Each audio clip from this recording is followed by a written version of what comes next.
আজ এত পরিমাণ জল হচ্ছিল আমি ঘর থেকে বেরোতে পারিনি। ঘর থেকে না বেরোতে পারার জন্য আমি ঘর থেকেই দেখাচ্ছি কি কতটা পরিমাণ জল হচ্ছে।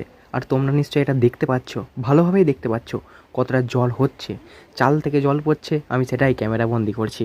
আর এরই মধ্যে আমি শুয়ে রয়েছি, সেটাও তোমরা দেখতে পাবে।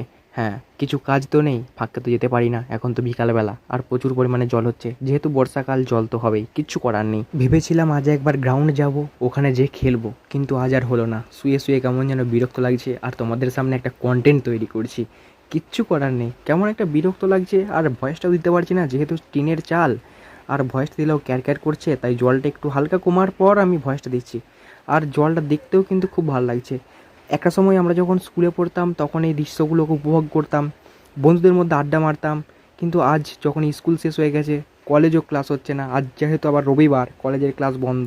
কিন্তু আজকে আমরা কি করব, এই ঘরের মধ্যে শুয়ে আছি। না হলে হয়তো কলেজ চলে যেতাম, তাও কলেজে বেশি কেউ আসে না, আমরা হয়তো দু একজন আসি, তাও মন গেলে কেউ আসে, না হলে কেউ আসে না। আর কলেজে সেরকম এনজয় হয় না, কেউ নেই।